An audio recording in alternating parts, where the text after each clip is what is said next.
regard critique sur l'actualité dans les médias. Presse écrite, parlée, audiovisuel, Internet.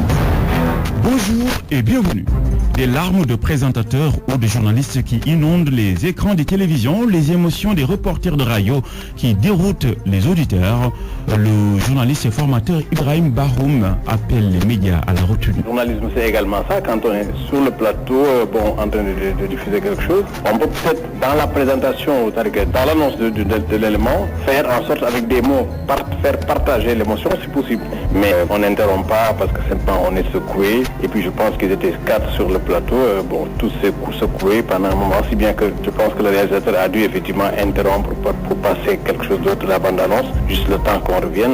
Ça fait un peu désordre. Malheureusement, c'est comme ça, les journalistes, c'est des humains, c'est vrai, ils sont sujets à des émotions, mais il y a une rigueur professionnelle qui interdit ça. Nous, à l'époque, un professeur qui nous disait que lui-même, quand il avait été dans une radio internationale à l'époque, la personne avait exactement dit, même si vous perdez votre père, il se trouve malheureusement que quand vous êtes une fois au micro, oubliez tout ça, quitte à présenter votre journal avec l'humeur nécessaire et tout, et puis quand vous avez fini, s'il vous plaît, et si vous voulez, écroulez-vous dans le studio, pleurez à chaudes larmes si vous voulez, mais en tout cas, le public, l'auditeur n'a pas à savoir quelle situation vous êtes. Certains auditeurs et téléspectateurs aiment bien voir ce spectacle. Pour eux, le journaliste ou l'animateur est un humain comme tout le monde, même si d'autres ne partagent pas cet avis. Ngandiemba Fall retient ses émotions pour réussir ce reportage. Le journaliste, l'animateur, bref les hommes des médias doivent contrôler leurs émotions. C'est l'avis de Cheikh Abdou Khadir Mbakesek. Selon lui, les sentiments ne doivent en aucun cas prendre le dessus sur le professionnalisme. Le journaliste doit taire ses émotions quand il est en direct. Parce que moi je dis que ce qui intéresse les gens, ce n'est pas ses émotions, mais plutôt l'information qu'il donne. L'étudiant en journalisme estime que le professionnel de l'information qui pleure en direct perd sa neutralité et son objectivité. Si par exemple on pleure pour montrer qu'on est content, là tu risques de léser une bonne partie des gens qui t'écoutent. Donc moi je trouve que le journaliste doit taire ses sentiments, doit taire ses émotions, quel que soit le degré de l'information. Fatima Dia, élève en classe de seconde, soutient le contraire.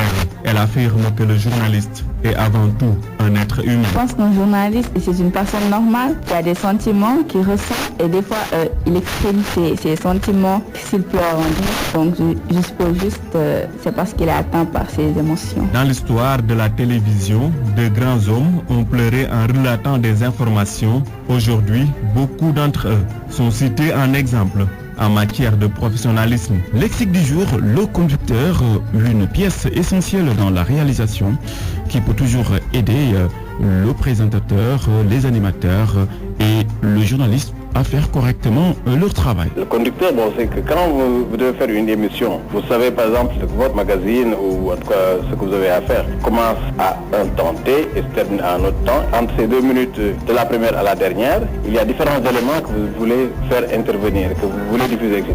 Donc tout est écrit. Le journaliste qui présente sait que c'est tel élément qui vient après tel autre. Donc ça lui permet effectivement de savoir que voici quelque chose qui doit durer 2 minutes ou 1 minute et autre chose qui va durer 5 minutes, etc. En fait, il a une chronologie, je pense que c'est peut-être le terme le plus simple, il a une chronologie de tout ce qu'il a à diffuser. Donc déjà, il savait qu'un élément comme ça, il le diffuserait au bout de 10 minutes d'émission, de 15 minutes ou dès la première minute, peu importe. Il avait déjà été visionné et il y a une chronologie. Donc c'est ça le conducteur. Rendez-vous au vendredi prochain pour un autre regard critique sur la vie des médias d'ici et d'ailleurs.